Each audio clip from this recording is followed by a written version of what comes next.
New segment. Everybody know Warren Howell. He ran for county commissioner, county judge, right? Come on up, Warren. Come on up here. Yeah, to brag on Warren a little bit, okay?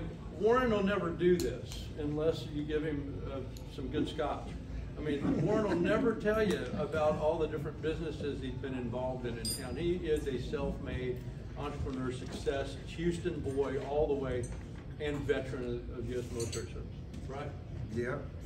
Okay, I'll clean it up. Okay. Anyway, I'm a 72-year native of Houston, and I've been in business 50 years. And I've been a general contractor, manufacturer of standing seam metal roofing, all country tubulars, which killed me, by the way, but I got over it. And then, of course, I got hired by companies to put their house in order, personnel policy manuals, safety manuals. We ended up building programs for 2,500 companies in 5 states. So we got pretty busy with that. And then I got into the insurance business. So now I have employer's risk insurance. And thankfully I have a nice office where they do all the work so I can go play golf. And I play golf with him, and he's not very good. Not very good. I'm working on it though. Keep working. I'm working. So let me tell you why I thought it was important that Warren got up here with me. We have been analyzing the last primary election cycle and runoff cycle that we went through, and we saw, and maybe some of you know what I'm about to say, we saw trusted political radio commentary people, we saw them flat out lie. They wouldn't tell the truth. And not only that, they went on attack.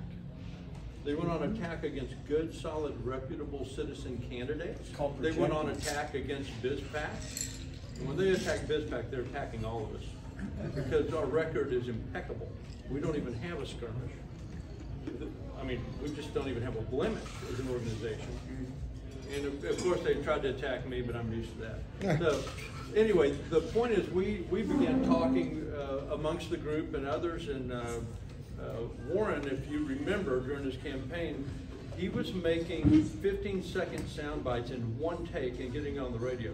This guy came out of nowhere and in 2 months flat. He went from 0 to how many percent of the? 8%. Yeah, he goes from 0 to 8% in 2 months. Wow. He didn't really have a public name. There are a lot of people in the business community who know Warren, of course, because he's been in business here for so long. But the general public didn't know him, so he gets 8% of the vote, mainly from his radio ads. So we realized if we can we need to go think about this. We need to design a way to do this.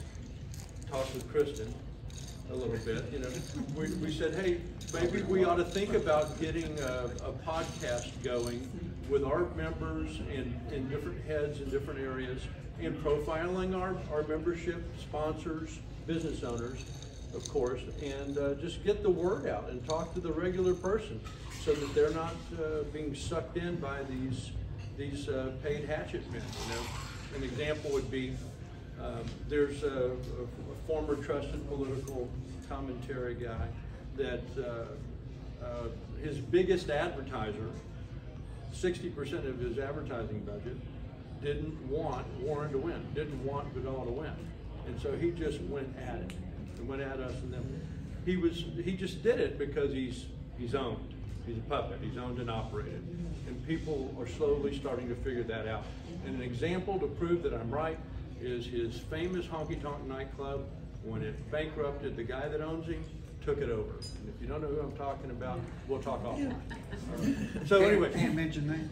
well, I'm not doing it on camera. So what we'll do is You need a couch though. we're going to talk through these shows. We've got some concept ideas for some shows. We want to shoot some holes on them and get the thing going. We've looked at how we want to shoot the thing on podcasts, and we realized after we did some initial work, we've really got to have the, hey Chase, we go right on ahead to the back. We've really got to have the studio area kind of picked out to really get this going correctly. We've got lighting issues, we've got sound issues we've got to control, and so we're just beginning to hunt that down. So have your ear, read what we send you, help us if you hear of anything.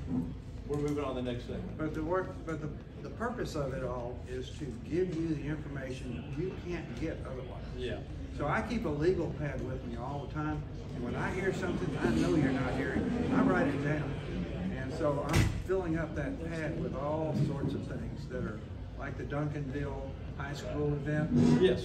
You know, some of you may have seen it on Facebook where they armed, just 2 months ago, or in June, they armed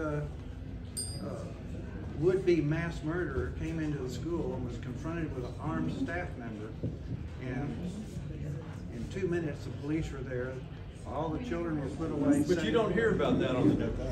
You don't hear That's about good it. news. Unbelievable, you know. So our goal is to get the information to you. For instance, in the county judge race alone, Yeah. BIZPAC spent a small fortune on candidate analysis, private investigator reports, and private investigators doing, individual investigators doing deep dives in information. We published all of it, but nobody could get to, the masses couldn't get to it in time.